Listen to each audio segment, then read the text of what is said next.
Hello YouTube, RGA Nick here, and today I'm bringing you the first video of an all-new series that I'm starting called the Redstone Workshop, where basically I'm going to take you through a crash course on Redstone, as well as some of the stuff that it can do. Now, a lot of people that play this game pay very little attention to Redstone because they don't really understand it or they don't really want to take the time to do anything with it, but I am not one of those people. I like to see what I can make out of this. So, to start you guys off, when you're mining, you may come across blocks that look like this. This is a regular piece of redstone ore, and this is a piece of redstone ore that has been activated.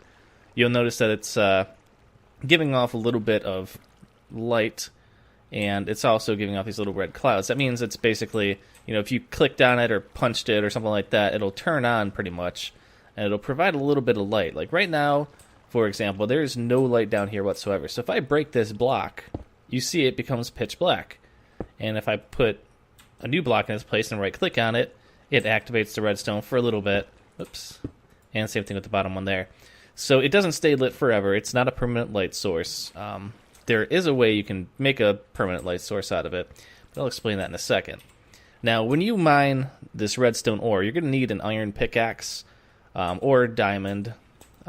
It has to be at least iron or else it'll just break. But when you break it, it'll drop, a couple of these redstone dusts. So it'll drop this redstone here. And basically, I think you could get like 2 to 4 or 1 to 4 out of each block. So you get quite a bit of it out of a few blocks. So it's very important to gather this stuff, especially if you want to make some pretty cool things later on. So before it gets too dark in here, I'll show you some of the basics of it.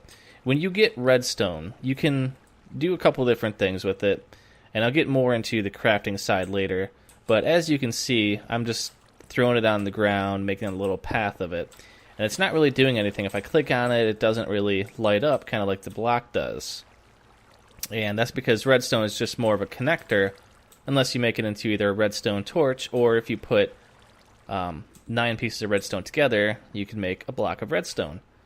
Which, if you don't know, a block of redstone... actually, I thought the blocks glue in the dark, but I guess not. I don't even glue, is that a word? Glowed? Though, I don't know. It doesn't glow in the dark, that's what I meant to say. So, you can see that I have this redstone block placed down there, and the block of redstone will always put out power. So now if I connect that block of redstone to this redstone here, now this redstone is activated and it's giving off a little bit of light, not a ton, but enough to see that it's active. And if you look up here, you'll see a redstone lamp, which is this here. And I'll get into this a little bit later. But a redstone lamp is an alternative source of light as compared to torches. So if I want to turn this on, I just connect the active current to the light, and just like that, the lamp is now lit up, and you can see it's completely bright down here. So you might be a little bit confused as to how this is really helpful, but that's where crafting comes in. So let me get back up to the surface, and I'll show you some of the cool things that you can craft with redstone, and some of the things that they do. Alright everyone, welcome to the surface. Now that we're up here, I've got a few different things that I can show you about some of the basics of redstone. Now this is what I had underground, which is basically a block of redstone, and it continuously puts out a redstone current, as you can see by the fact that it's lighting up this little lamp here. Now there are a lot of other ways you can generate redstone currents, and I'm going to show you a few of those right now. The first one I've got set up here is just a tripwire switch. Basically what happens is you put these 2 little tripwire switches on each side and a string in the middle, and when you walk through them, you trip the switch and it turns it on. So you can see that the redstone current was turned on when I was in the switch here, and it turns on our lights. So that generates a little bit of current there. So that's one way. Right here, I'm going to show you guys that if you put a redstone torch next to any redstone dust, see how it connects to it, and it will turn the lamps on. And you can also use redstone torches to power blocks by putting it under it. So now this block is powered and sends the signal to our lamp. In fact, I should probably spawn. Let's see.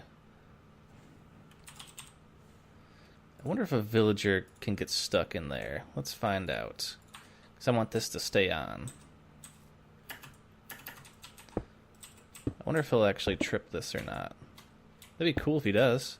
And, yep, he does. Awesome. Well, our little villager friend is just going to sit in there and keep our little tripwire tripped. So, you can see that these are all lit up now because he's constantly standing in there. So that's a little bit better view of that one. Okay, so now we move on to our next one. This here is just a regular button. Now, this only activates when you press it, and it only stays on for about a second. Yeah, so it stays on for about a second, then the power shuts off. So, unfortunately, we won't be able to get this one to stay lit up like we have our little guy there doing, but we could cheat. We'll connect these two together. So that way this one is powering both of these. Alright, the next one here we have is called a lever. And basically you turn this on, and it powers this block, and then it'll send the current right into our lamp. So you've got another source of power here. This here is a pressure plate, and when you stand on the pressure plate, it sends out a redstone signal. So once again, we're going to have our fearless villager volunteer stand on this pressure plate for us. Thank you. So kind. And you can see our last one here is a daylight sensor. Basically, this one, as long as it receives a daylight, then it will continuously send out a redstone signal. So it's kind of interesting. If I set the time to night, then you can see that the signal is slowly fading. Now this end one's not turned down anymore because the sun is slowly going down. And in a couple more seconds, see that one shut off there because the signal is weaker because the light is very dim. And when it gets completely dark, that one here will shut off. So I actually forgot to put a lamp on here, so that's my bad. But it would have been shut off by now anyways. Now this is affected by the light levels of other items. So if you put, I believe you can put a torch above it. And, no, okay, maybe not. Maybe I'm thinking of something different. Cool. Well, so you can't trick it with like your own torches anymore, so that's good to know. So it's not affected by that, and as you can see, it's completely off now. There's no more power going to that. But if I set the time today, time set day, that would help. You can see it's back on, and now our lamp is lit up. So we've got all these cool little things set up, but what does that really show us? It just shows you how to turn on a lamp with redstone. So it's nothing too impressive, but let me take a second now to show you guys what you can do when you have redstone power. Alright guys, actually before I move on to the next segment, there is one that I forgot to put out here, and this is called the trapped chest. Basically, it's the same as a regular chest, but when you open it, it sends out a small redstone current. So you can see as soon as I open this, the light turns on. So I didn't want to forget this one, because this is useful when booby trapping your house or, you know, some dummy house that you want to blow up. Okay, and we're back. One of the first things I want to show you guys is when you do have a source of redstone current, whether it's a pressure plate or a button or a lever, there is a max distance that the redstone will travel. So as you can see, I've got one torch here, and I've got all this redstone laid out, but as you can see, it gets dimmer and dimmer up until it gets to here, where it's completely off. So I believe it's either 14 or 15 blocks it will send the current, and then on the 16th block it'll stop. So if you want to get around that, what you can do is use something called a redstone repeater. Basically, it takes in a redstone signal, no matter how weak or strong, and it'll boost it back out to full power.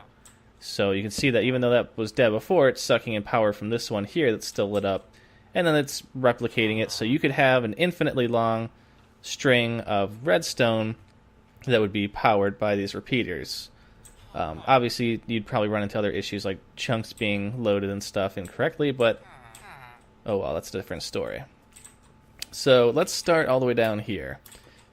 And I'm going to show you the effects of redstone on different items. Now, the first thing I have here, these first two are both regular pistons.